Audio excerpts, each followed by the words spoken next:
नमस्कार। आप देख रहे हैं श्री न्यूज़ और मैं हूं आपके साथ सैयद आकिल। आज हम उस फिल्म अभिनेता से आपको मिलवाने जा रहे हैं जो निर्माता निर्देशक के साथ ही फिल्म में डेब्यू कर रहे हैं। लेकिन उनकी खासियत ये है कि जिस फिल्म से डेब्यू कर रहे हैं वो रिलीज़ से पहले ही 58 से ज़्यादा राष्ट्रीय और अंतर्राष्ट्रीय पुरस्कार जीत चुकी है। हमारे साथ फिल्म की एक्टर अस्मिता शर्मा जी भी हैं, काफ़ी चर्चित चेहरा हैं, नामी चेहरा हैं, और हमारे साथ फिल्म अभिनेता परवीन हिंगोनिया जी हैं। आप दोनों का बहुत बहुत स्वागत है सर। पहले तो जो फिल्म आपकी रिलीज़ हो रही है इस विषय पे हम चर्चा करते हैं। फिल्म की स्क्रिप्ट क्या है? जैसा कि नाम से ही जाहिर है, नवरस। नवरस मतलब नौ भाव। नौ भाव कथा मतलब कहानियां, कोलाज मतलब संग्रह। तो नौ भाव के नौ सामाजिक कुरीतियों की कथा का संग्रह है। ये एंथोलॉजी है नौ कहानियों का, सब इंटरकनेक्टेड है और आपस में बहुत कुछ कहती है। जैसे कि ये समाज की जो नौ कुरीतियां हैं, रेप, डाइवोर्स, डोमेस्टिक वायलेंस, आजकल मेंटल हेल्थ से जिस तरह से लोग जूझ रहे हैं और हम लोग इंटरनेट में बहुत खोए जा रहे हैं, आपस की बॉन्डिंग चली गई है, उन नौ भाव की नौ सामाजिक कुरीतियों का ताना बाना है नवरस कथा कोलाज। इसमें एक खासियत ये है कि आपने करीब 8 से 9 आपने रोल किए हैं जी। एक चैलेंजिंग रोल है जी। एक डेब्यू फिल्म के लिए ये रोल करना आसान नहीं होता है। जी। अभी तक शायद कमल हसन और संजीव कुमार जी ने ही ये रोल किए थे 9 से 10। लेकिन ये आपके लिए कितना चैलेंजिंग रहा है और क्या खासियत रही, इसको किस तरह से आपने तैयार किया? सर मुझे मतलब बॉम्बे में आए हुए मतलब ऑलमोस्ट 27 साल हो गए और ये मतलब ये तैयारी पिछले 27 साल से ही चल रही थी। और क्योंकि मैं इस फिल्म का लेखक भी हूँ, निर्देशक भी हूँ, निर्माता भी हूँ, तो एज एन राइटर जब मैं ये कहानी लिख रहा था, जब ये कैरेक्टर लिख रहा था, तो बाय डिफॉल्ट ही अपने आप ही एज एन एक्टर वो मेरी तैयारी चल रही थी। क्योंकि जब एक लेखक लिखता है तो वो खजाना खोदता रहता है और जितना ज्यादा खोदता है उतना ज्यादा खजाना मिलता है। तो इसलिए मुझे as an writer, as an director, as an producer होने की वजह से एज एन एक्टर मुझे बहुत आसानी लगी ये किरदार निभाने में, क्योंकि मैं रात दिन उसी में खोया रहता था। एज एन राइटर मैं सोचता रहता था कि क्या इसकी एक्सटर्नल कैरेक्टराइजेशन, इंटरनल कैरेक्टराइजेशन का कनेक्शन क्या है, इस वर्ल्ड का क्या है, तो वर्ल्ड हमेशा मेरे दिमाग में रहता था। इसलिए एज एन एक्टर मुझे बहुत आसानी रही ये नौ किरदार निभाने में। और मेरी कोशिश यही थी कि ये ना आम इंसान लगे, क्योंकि आम इंसान से कनेक्ट होती है ना कहानियां, तो फिर वो मैजिक क्रिएट होती है। इसलिए हमारी फिल्म जो रिलीज से पहले 58 अवार्ड जीती है, उसकी खासियत ये है कि आम दर्शकों तक आम चीजों में कनेक्ट हो।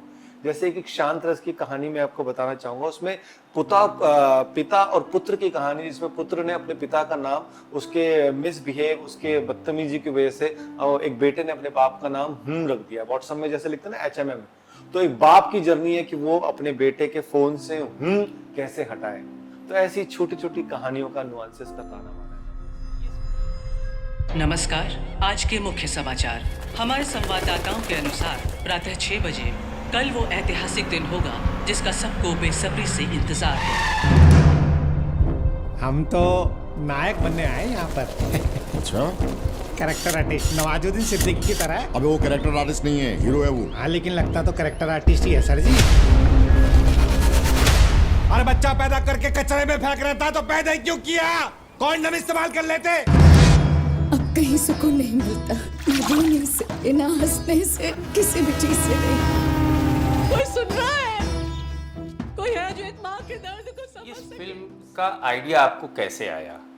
जी ये जब एज एन प्रोड्यूसर मैंने ठाना कि मुझे एक ऐसी फिल्म बनानी है जो कि मतलब मेरा टैलेंट जिसमें दिखे और मैं समाज के लिए भी कुछ कह सकूं, तो टैलेंट दिखाने के लिए मैं मतलब बहुत ये था कि मतलब बहुत सारा मेरा ना टैलेंट दिख जाए। तो जब नवरस, क्योंकि मैं बहुत सारी एक्टिंग वर्कशॉप कंडक्ट करता आया हूँ, थिएटर से जुड़ा हुआ हूँ, तो नवरस की ना एक्टिंग वर्कशॉप में बहुत किया करता था। तो मैंने सोचा कि मैं नवरस को सेलेक्ट करता हूँ। इसमें क्या होगा कि मेरे 9 रूप दिखेंगे। एज एन एक्टर मेरे 9 रूप दिखेंगे आपको, एज एन राइटर मेरे 9 रूप दिखेंगे, एज एन डायरेक्टर मेरे 9 रूप दिखेंगे। ना कि मैं, बल्कि मेरे DOP, मेरे एडिटर, मेरे म्यूजिक डायरेक्टर, इस तरह से जो हमारा एक भूखा और रुका हुआ टैलेंट था मुझ जैसा, उन सबको एक अपॉर्चुनिटी मिली है कि अपने 9 रूप दिखाने की। बिल्कुल। ये फिल्म का टाइटल आपने क्या सोच के सिलेक्ट किया? जैसा कि मैंने बताया कि नवरस मैं हमेशा पढ़ाता आया था और कथा कोलाज हम जब थिएटर करते थे तो देवेंद्र नाथ अंकुर जी है ना, दिल्ली एनएसडी में कहानियों का मंचन करते थे। मुंशी प्रेमचंद, मोहन राकेश की कहानियों को लेके कथा कोलाज किया करते थे। तो कथा कोलाज मेरे उस टाइम से था। और नवरस है, 9 इमोशंस है, 9 इमोशंस की 9 कहानियां, तो कथा कोलाज, इस तरह से ये दिमाग में आया मेरे। हमारे साथ मैम जुड़ी हुई हैं अस्मिता शर्मा जी। मैम, क्या रोल है इसमें आपका, और फिल्म आपको किस तरह मिली? इसमें चूंकि 9 रस की बात की गई है, तो एक रस जो है उसमें मैंने केंद्र भूमिका निभाई है। फिल्म के दौरान प्रवीण जी से मुलाकात हुई थी। प्रवीण जी उसके लिए कास्टिंग कर रहे थे। तो जब मैं गई इनसे मिलने के लिए, तो मैं हमेशा अपने रोल में सबसे पहले देखती हूँ कि करने के लिए क्या है मेरे पास। कुछ चैलेंजिंग रोल होता है तभी मैं करने में इंटरेस्टेड होती हूँ। तो जैसे ही उन्होंने मुझे इस कहानी के बारे में बताया, तो मैंने इमीडिएटली हाँ कहा कि करूँगी। सबसे बड़ी बात यह है कि चूँकि एक सेंट्रिक कैरेक्टर है जिसके इर्द गिर्द प्रॉब्लम चलती है, और इस फिल्म की खासियत ये है कि 9 रस को बताते हुए हम सिर्फ प्रॉब्लम इंट्रोड्यूस नहीं करते, हम सोल्यूशन तक आते हैं। तो ये एक खास बात है फिल्म की। तो जब मुझे ये दिखा कि हम प्रॉब्लम के साथ साथ हम ऑडियंस को एक सोल्यूशन भी दे रहे हैं कि ये रास्ता हो सकता है, ये रास्ता गलत है और ये रास्ता सही है, तो फिर मुझे लगा कि ये फिल्म मुझे करनी चाहिए, और मैंने इमीडिएटली। मैम, आप टीवी इंडस्ट्री का एक बड़ा चेहरा हैं। आपने प्रतिज्ञा जैसे सीरियल में आप लीड रोल कर रही हैं। आप उससे और इसको कंपेयर अगर करती हैं तो कितना चैलेंज आपके लिए रहा है? डेफिनेटली वो प्रतिज्ञा मेरे लिए ज़्यादा चैलेंजिंग था, बिकॉज मैं एक 60 ईयर ओल्ड लेडी प्ले कर रही थी और उस वक्त मेरी एज 27 साल की थी। तो डेफिनेटली मेरे लिए वो बहुत चैलेंजिंग था, क्योंकि उसके मेकअप में मुझे 3 घंटे लगते थे। और हाँ, वो चैलेंज इसलिए भी मैंने एक्सेप्ट किया क्योंकि एक्टर को हमेशा भूख रहती है, और हमेशा एक्टर वर्सेटाइल कैरेक्टर करना चाहता है। उसे लगता है कि वो कुछ ऐसा करे जो वो है नहीं, तो वो ज़्यादा चैलेंजिंग था। ये किरदार भी डेफिनेटली मेरे लिए चैलेंजिंग था, क्योंकि मैं जैसी हूँ उससे बिल्कुल अलग तरीके का किरदार है, और बहुत एनर्जी मांगता है, बहुत डिटर्मिनेशन मांगता है, एक ईमानदारी मांगता है। तो मेरी कोशिश रही है कि इस किरदार को एक ईमानदार एक्टर की तरह दिखा पाऊँ। बाकी ऑडियंस डिसाइड करेगी कि कितना मैंने इसमें जस्टिस किया। आगे आपके पास कौन कौन से प्रोजेक्ट हैं? किस बड़े प्रोजेक्ट पे आप काम कर रही हैं? जी, मैं खुद भी एक इंडिपेंडेंट मेकर हूँ। मैं खुद लिखती हूँ और मैंने 2 फिल्में लिखी हैं। अभी मेरी दूसरी फिल्म उसके मैं प्रोसेस में हूँ। ईफी में अभी वो फिल्म जीती है, और ईफी अपने आप में काफ़ी बड़ा नाम होता है, नेशनल अवार्ड की कैटेगरी में आता है। लोटस ब्लूम्स नाम है उसका। तो वो फिल्म मैंने प्रोड्यूस की है, लिखी है, और उसमें मैंने एक्ट भी किया है। उसके अलावा कुछ और फिल्में मैं लिख रही हूँ जो दूसरों के लिए है, और कुछ और टीवी सीरीज़ की बात चल रही है। तो अभी रोल्स पे डिस्कशन चल रहा है। रोल मुझे पसंद आएगा तो डेफिनेटली मैं प्रोसीड करूँगी। प्रवीण जी, अगर मैं बात करूं इस फिल्म की, तो इस फिल्म को आप कश्मीर से कन्याकुमारी तक का आप भारत भ्रमण पे निकले इस फिल्म के प्रमोशन के लिए। आपको अभी तक की जर्नी में देश में क्या देखने को मिला? मुझे मेरा भारत देखने को मिला। जो मतलब कश्मीर जो है वो जन्नत कहा जाता है, क्यों कहा जाता है, वो देखने को मिला। पंजाब में मतलब जो दिलदार होता है कि यार गले लगाते हैं यार, मतलब पूरा वार्मथ होती है, वो देखने को मिला। और यही मेरी कोशिश भी थी कि मैं नवरस कथा कोलाज में मेरा भारत दिखाऊं। इसलिए मैंने कश्मीर में भी शूट किया, पंजाब के खेतों में शूट किया। वीर रस की कहानी हमारी भगत सिंह के ऊपर है, तो मैंने भगत सिंह जी के घर पे जाके शूट किया। अद्भुत रस में ताजमहल का एक कनेक्शन है, तो ताजमहल में जाकर शूट किया। तो दिल्ली, आगरा, गुजरात, महाराष्ट्र, ऐसा पूरा दिखाने की मैंने कोशिश की। और कश्मीर से कन्याकुमारी मेरा देश के सिनेमा की यात्रा देश के साथ करने का रीजन ये था कि मैं देश से कनेक्ट हो सकूं। आज मैं यहाँ पे मतलब हम लोग 8 सितंबर से हमारी यात्रा शुरू हुई थी।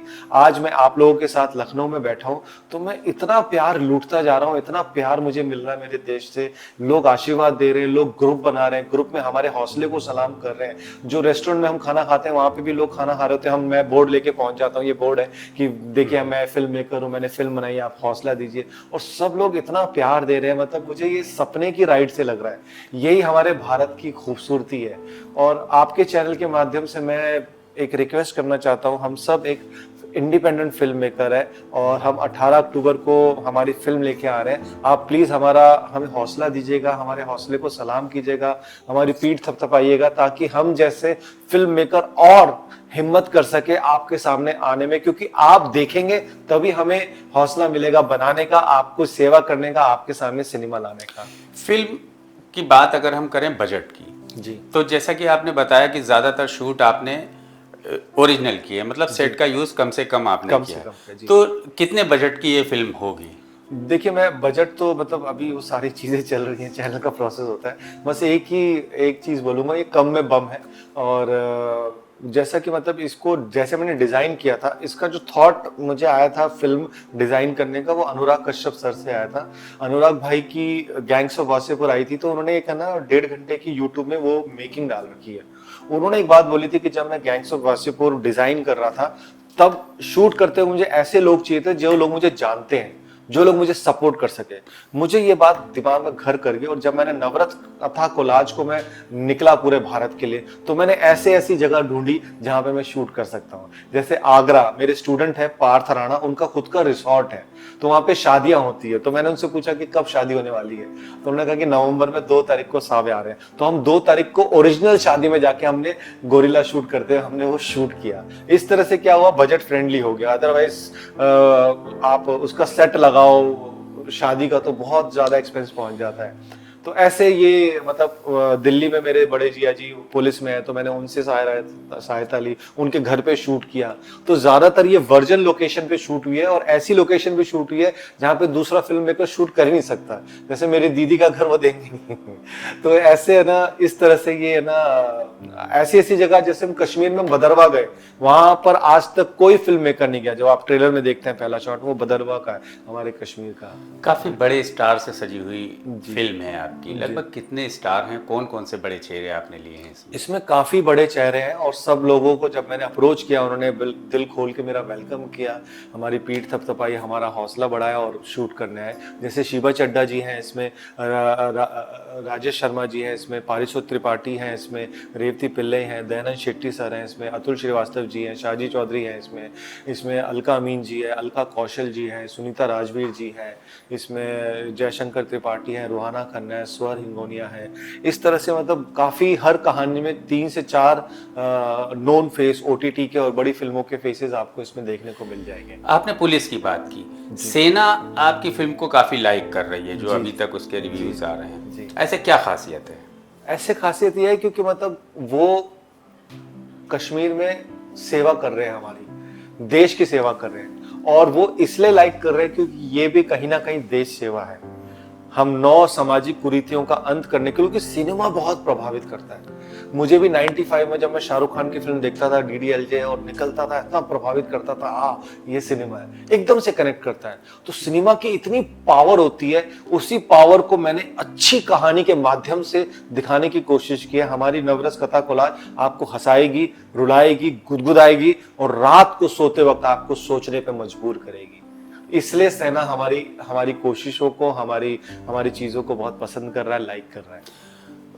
आपने शाहरुख खान की बात की, शाहरुख खान की मूवी देख के आप काफ़ी प्रभावित होते थे। जी। अगर हम सिनेमा की बात करें, तो सिनेमा पहले जो था और आज के सिनेमा में, मौजूदा वक्त का जो सिनेमा है, इसमें क्या अंतर आ गया है? इसमें अंतर ये आ गया है क्योंकि ज्यादातर मैं देख रहा हूँ फिल्म मेकर, ज्यादातर फिल्में ना प्रोजेक्ट वाइज बन रही है, कि इस बड़े एक्टर को ले लेते हैं, इस बड़े म्यूजिक डायरेक्टर को ले लेते हैं, इस एक्टर को ले लेंगे, इस डायरेक्टर को ले लेंगे, कॉर्पोरेट आ जाएगा तो हमारा फिल्म प्रोजेक्ट बन जाएगा।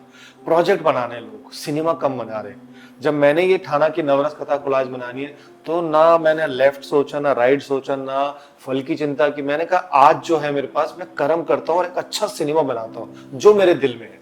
मुझे ऐसा लगता है कि हर फिल्म मेकर को जो उसका दिल कहे, दिल से आवाज आए, वो बनानी चाहिए। हमारा पहले का सिनेमा ऋषिकेश मुखर्जी का और जो जितनी भी अच्छा सिनेमा आता था, इसलिए होता था क्योंकि अपने मन की आवाज सुनते थे और वो बनाते थे। और हम आजकल का जो क्या हो गया सर, शॉर्टकट में बड़ा बिलीव करके कि हमारा जो पैसा लगा रहे हैं ना, वो कैसे भी रिकवर हो, इसलिए मतलब बफुंड्री, वायलेंस और इन सब चीजों पे ज्यादा ध्यान दिया। मैम, इस पे आपका क्या रिएक्शन है? जिस तरह से सिनेमा में बदलाव आया है, ज़्यादातर फिल्में अब देख रहे हैं कि पॉलिटिकल बनने लगी हैं, पॉलिटिकल एजेंडे के तहत बनने लगी हैं। आपको क्या लगता है इस पे? सर अभी चूंकि हम बात करते हैं, मुझे दो तरह की फिल्में समझ में आती हैं। एक तो अच्छा सिनेमा समझ में आता है और एक समझ में आता है कि एक व्यावसायिक फिल्म है। तो डेफिनेटली इन्होंने, प्रवीण जी ने जो बात बोली कि हम व्यवसाय केंद्रित हो गए हैं, हम बने हो गए हैं, हम टेबल पर खरीद फरोख्त की बात ज़रूर करते हैं लेकिन हम कहानी पे कभी काम नहीं करते। ऑडियंस जो है वो कहानी चाहती है। आम पब्लिक तक अगर फिल्म कनेक्ट नहीं करती है, अगर पब्लिक को वो अपनी कहानी नहीं लगती, उसकी अपनी कहानी नहीं लगती, तो पब्लिक को कोई मज़ा नहीं आता। चाहे आप एक एक्टर को लाके 100 भेड़ियों को मरवा दें। मुझे कभी उस तरीके की फिल्म पे मैं कभी चर्चा नहीं करना चाहूँगी, लेकिन हाँ कुछ ऐसी फिल्में बनती हैं साल में एक दो, अब तो एक आध फिल्में ऐसी आई हैं जो आप याद रख सकते हैं। जैसे छोटे छोटे एग्जाम्पल्स हैं, जैसे बधाइयों की बात मैं करूँ, मुझे पर्सनली वो फिल्म बहुत पसंद है और मुझे याद है कि मेरी माँ और मेरी घर से मेरी नानी तक उस फिल्म को देखने के लिए थिएटर तक गए थे। तो फिल्म, इसको कामयाब फिल्म कहते हैं, जो आपकी नानी को भी थिएटर तक ले जाए और जहाँ आप छोटे बच्चे के साथ भी जाकर सिनेमा देख सकें। कुछ इस तरीके की एक फिल्म आई थी जो आयुष्मान खुराना का दम लगा के हरीशा, बहुत खूबसूरत। तो मैं ये सोचती हूँ कि क्वीन कहानी आप ले लीजिए, तो ऐसे साल 2 साल में कोई एक फिल्म आती है जिसपे आप इस तरह की बात कर पाते हो और वो वर्षों तक याद रहती है, इसलिए क्योंकि वो अच्छा सिनेमा होता है, पब्लिक उससे कनेक्ट होती है। मतलब आज जो सिनेमा चल रहा है, अगर हम बात करें तो सिनेमा अपने उद्देश्य से भटक गया है। जी हाँ बिल्कुल, क्योंकि सिनेमा का ये काम नहीं। मुझे हमेशा लगता है कि जैसे हर इंसान का एक दायित्व होता है उसके देश के लिए, उसकी सोसाइटी के लिए, सिनेमा का हमेशा दायित्व होता है कि आप पब्लिक को सिर्फ एंटरटेनमेंट ना दें, बल्कि पब्लिक जब थिएटर से जाए तो कुछ ले कर जाए, कुछ इसे सोचने के लिए मजबूर करे। जैसे मैं मुन्ना भाई MBBS जैसी फिल्मों का मैं हमेशा एग्जाम्पल देती हूँ कि वो एक व्यावसायिक फिल्म भी होती है और उसके साथ साथ एक ग्रेट मैसेज होती है। आप 3 इडियट्स उठा लें, या फिर तो मैं सैल्यूट करती हूँ ऐसे मेकर को जो इस तरीके का सिनेमा दे पाने की स्थिति में है। तो सिनेमा का मतलब ही यही है, जो क्रांति लाए पब्लिक में, अदरवाइज फिर क्योंकि पिछले कुछ सालों में जो मूवीज बनी हैं, जी। ज़्यादातर देश में 2 भाग के दर्शक हो गए, एक उसका विरोध करता है तो दूसरा सपोर्ट में आता है, बाइकाट शुरू हो जाता है कहीं ना कहीं फिल्मों का। तो ये स्थिति जो पैदा हुई है, इसके पीछे रीज़न क्या हो सकता है? सर जी देखिए, जहाँ तक अभी जो देखा जाए इन दिनों, जैसे पॉलिटिकल फिल्में बहुत आती हैं, तो मुझे ऐसा लगता है कि हम एक तबके को खुश करने में लगे हुए हैं, और जहाँ आर्ट का मतलब है कि किसी तबके को अगर आप खुश करने में लगेंगे तो वो फिल्म बना ही नहीं पाएंगे आप, क्योंकि वो आप मेंटली आप स्वतंत्र नहीं हैं, आप कह पाने की स्थिति में नहीं है, क्योंकि आर्ट का ये काम नहीं है कि किसी एक तबके को आप खुश करने चलें। तो पॉलिटिकल फिल्मों का पूरा नजरिया यही होता है कि उस तबके को आप खुश करें, तो आप कैसे बेहतर सिनेमा बना पाएंगे। तो मुझे लगता है कि ये चाटुकारिता और ये व्यावसायिकता से थोड़ा सा हटकर आप अगर सिर्फ सिनेमा पे फोकस करेंगे तो डेफिनेटली आप बेहतर फिल्म करेंगे। बिल्कुल, आपने बिल्कुल बेबाक बात कही कि चाटुकारिता से हट के अपने सिनेमा पे फोकस करें। अब हम लौटते हैं वापस आपकी मूवी पे। आपकी मूवी कितने टाइम पीरियड में रेडी हो रही है, कितना समय लगा इसको तैयार करने में, और कहाँ कहाँ रिलीज़ कर रहे हैं, किस किस प्लेटफॉर्म पे इसको दे रहे हैं, OTT पे आ रही है या सिर्फ सिनेमा में आ रही है? जी, ये पूरे भारत देश के सिनेमा घरों में रिलीज हो रही है 18 अक्टूबर को, और OTT में उसके बाद आएगी 2-3 महीने बाद। और हम इसको सिनेपोलिस हमारा ऑफिशियल डिस्ट्रीब्यूटिंग पार्टनर है, सिनेपोलिस के थ्रू हम हमारी फिल्म को रिलीज़ कर रहे हैं 250 से 300 थिएटर में, और पूरे इंडिया में, पूरे भारत में हमारी फिल्म रिलीज़ होने जा रही है। इसलिए हम कश्मीर से कन्याकुमारी पूरे भारत में डोर टू डोर जाकर हमारी फिल्म का प्रचार कर रहे हैं। और इसको बनने में मतलब हमने 2022 में शूट किया था और 2023 मिड तक हमारी फिल्म पूरी रेडी हो गई थी। 2023 सितंबर से लेके आज 2024 सितंबर तक हमने इसको 1 साल फेस्टिवल रन किया। उसी 1 साल फेस्टिवल रन के दौरान हमें 58 अवार्ड्स मिले, और वहीं पे मुझे देश के, जब हिमाचल हरियाणा में जब अवार्ड मिल रहा था, लोगों को स्क्रीनिंग के बाद जो प्यार दिया, उसने मुझे मजबूर किया कि प्रवीण, ये देश की फिल्म है, देश तक आनी चाहिए। इसलिए मैंने ठाना कि जो हमारा सिनेमा है, हमारा सिनेमा की पहली शुरुआत बड़े पर्दे पे हुई थी, तो मैं बड़े पर्दे पे हमारे देशवासियों के लिए लेके आ रहा हूँ नवरस कथा कोलाज। ये नवरस कथा कोलाज आप मूवी ला रहे हैं, 18 अक्टूबर को रिलीज हो रही है। आप मेकिंग के दौरान गवर्नमेंट से क्या सपोर्ट मिला, क्योंकि सेंट्रल गवर्नमेंट हो चाहे उत्तर प्रदेश की योगी सरकार हो, फिल्मों के लिए काफ़ी काम कर रही हैं। जी। फिल्म के लिए एक प्लेटफॉर्म दे रही हैं, बाकी बाकायदा पूरी चीज़ बना रही हैं। इसमें आपको क्या सपोर्ट मिला, किन किन सरकारों से मिला, प्रदेशों में आपको किस तरह से सपोर्ट मिला इसमें?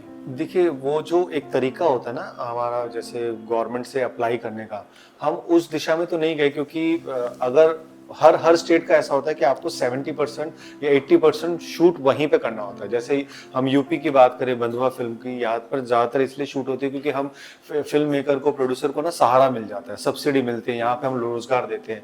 बट क्योंकि हमारी फिल्म, मेरा उद्देश्य था कि मेरा पूरा भारत दिखे, तो मैंने जम्मू कश्मीर हर स्टेट में गया, तो मैंने वो रास्ता नहीं अपनाया कि मैं ना ऑफिशियली लोगों से जाके मतलब गवर्नमेंट से पिच करूं, क्योंकि वो पॉसिबल भी नहीं था। आपको 70-80% एक ही जगह शूट करनी थी, तो इसलिए मैंने वो रास्ता नहीं अपनाया। लेकिन हाँ, गवर्नमेंट बहुत सपोर्ट कर रही है हर जगह पूरे भारत में। जैसे मध्य प्रदेश में मतलब आज बहुत वेलकम हो रहा है कि आप आओ फिल्म मेकर, यहाँ पे फिल्म बनाओ। हम जम्मू कश्मीर में गए, वहां पे उन्होंने बोला गवर्नमेंट ने आप आओ। और इन फेस्टिवल के दौरान भी बहुत सारा, जैसे राजस्थान इंटरनेशनल फिल्म फेस्टिवल में बेस्ट फिल्म का अवार्ड जीता, तो वहां पे बोला कि राजस्थान ने भी सब्सिडी स्टार्ट की है। तो ये बहुत अच्छा है गवर्नमेंट की तरफ से फिल्म मेकर के लिए कि आप पहले से ही तैयारी करके अपनी स्क्रिप्ट, अपनी चीजें पिच करके और उनसे अप्रूवल लेके वहां पे शूट करो, तो गवर्नमेंट आपको सपोर्ट करती है। आप टैक्स फ्री के लिए क्या गवर्नमेंट से किसी तरीके की कोई उम्मीद रखते हैं या बिल्कुल अप्लाई मैं करेंगे? जी सर, मैं बिल्कुल रखता हूं। और मैंने मेरे आदरणीय प्रधानमंत्री जी को, जब हमारा ट्रेलर लॉन्च हुआ था 5 सितंबर को, मैंने उनको न्योता भी दिया था कि आप आइए, हम जैसे इंडिपेंडेंट फिल्म मेकर का हौसला बढ़ाइए। इसलिए मैंने प्यारे शब्द लिखा था, मेरे प्यारे प्रधानमंत्री, क्योंकि मैं हक से उनको बोल रहा हूँ कि मैंने एक अच्छा काम किया है, मैंने एक अच्छी फिल्म बनाई है, समाज को जागृत करने के लिए, समाज की कुरीतियों को अंत करने के लिए फिल्म बनाई है। तो आप प्लीज़ हमारा सपोर्ट कीजिए। और जो हमारी PR टीम है, फेम मीडिया, वसीम जी, नज़मा जी, मतलब वो लिटरली वो बहुत कम सो रहे हैं, हमारे साथ रेगुलर ट्रेवल कर रहे हैं, हर स्टेट के आगे की प्लानिंग कर रहे हैं। तो आज सुबह ही उन्होंने हमें मतलब एक चीज़ बोली कि यहाँ पर जनता दरबार लगता है योगी जी का, तो उन्होंने कहा कल हम वहाँ पे जाके भी मतलब उनसे मिलेंगे, हमारी फिल्म के बारे में बताएंगे। तो टैक्स फ्री के बारे में कल हम उनसे बिल्कुल हक से उनसे बोलेंगे कि आप हमारा हौसला बढ़ाइए।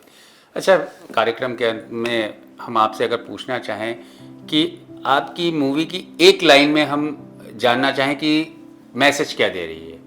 एक लाइन में, आपने 9 स्टोरीज का कोलाज बनाया है, एक लाइन में अगर मैसेज पूछें तो क्या निकल के आएगा? एक लाइन में अगर मैसेज निकल के आएगा तो जज्बा है। आप यस में बिलीव करें, आप कुछ भी अचीव कर सकते हैं लाइफ में। आप दर्शकों के लिए क्या संदेश देना चाहेंगे, आप दोनों लोग?